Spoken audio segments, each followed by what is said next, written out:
E aí, se você já pensou em criar uma aplicação com mapas, com certeza já esbarrou naqueles serviços que são ou muito caros ou muito limitados, né?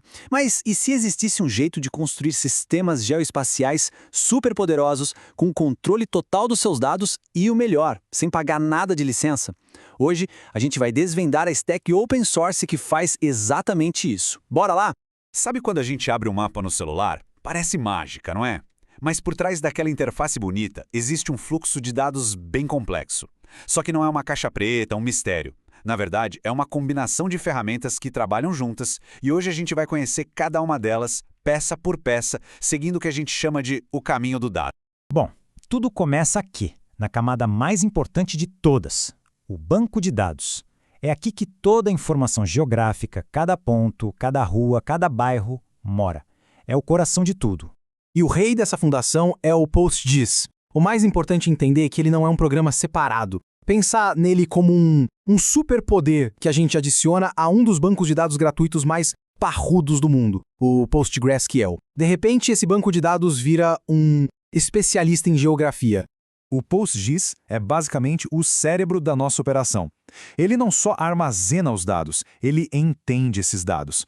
Ele consegue fazer cálculos super complexos direto lá no banco, como achar a intersecção entre duas áreas ou criar uma zona de influência em volta de um ponto. Isso dá uma velocidade, uma eficiência que seria impossível se a gente tentasse fazer isso no aplicativo. É o verdadeiro motor por trás de tudo.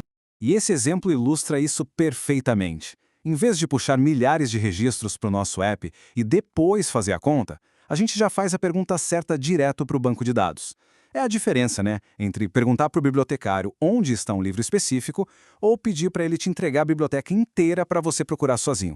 Beleza, nossos dados estão lá, guardados, analisados de forma inteligente. Mas e agora? Como é que a gente tira essa informação poderosa do banco de dados e coloca na web, de um jeito que as pessoas possam ver e interagir? A gente precisa de uma ponte.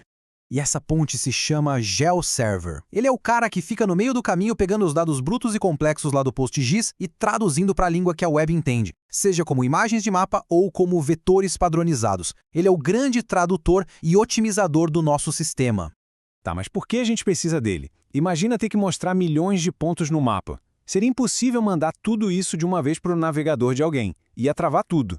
O GeoServer resolve isso. Ele desenha um mapa lá no servidor e manda só a imagem prontinha. Ou então ele serve os dados de forma mais inteligente. O resultado? Performance, segurança e a capacidade de crescer sem dor de cabeça.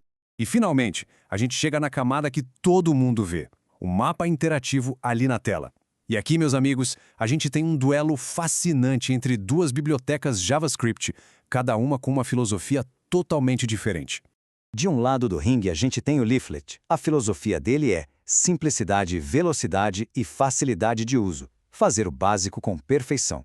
Do outro lado, o OpenLayers. Um verdadeiro tanque de guerra, completo, robusto, pronto para qualquer desafio geoespacial que você imaginar. É a agilidade contra o poder bruto.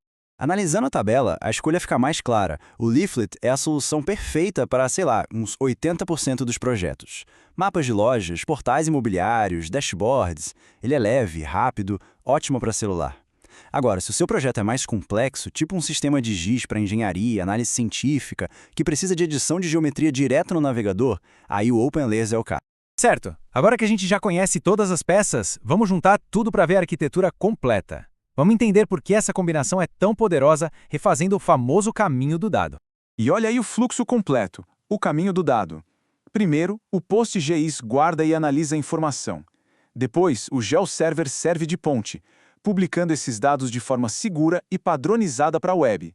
E por último, o Leaflet ou o OpenLayers consome esses serviços e, pronto, o mapa interativo aparece na tela. Aquela caixa preta que a gente falou no começo, acabou de ser aberta. Legal, mas por que ter todo esse trabalho em vez de simplesmente usar uma API paga? A resposta se resume a duas palavras que todo mundo gosta de ouvir: custo e liberdade. E esse é o pulo do gato. Usar essa stack significa custo zero de licenciamento. Zero. Compara isso com a grana que pode ir embora com APIs tipo a do Google Maps ou softwares como o ArcGIS. E mais importante ainda, você evita o tal do vendor locking, ou seja, não fica refém de um único fornecedor. Isso aqui resume tudo. Se amanhã um fornecedor de API resolve dobrar o preço ou mudar as regras do jogo, quem usa essa stack não é afetado. A tecnologia é sua, os dados são seus. Essa independência não tem preço. E não à toa que gigantes como o Uber e até a NASA usam partes dessa mesma stack em operações críticas. Agora vamos sair um pouco da teoria e ver como esse stack modular se aplica no mundo real. Porque o mais legal é que você não precisa usar todas as peças do quebra-cabeça o tempo todo.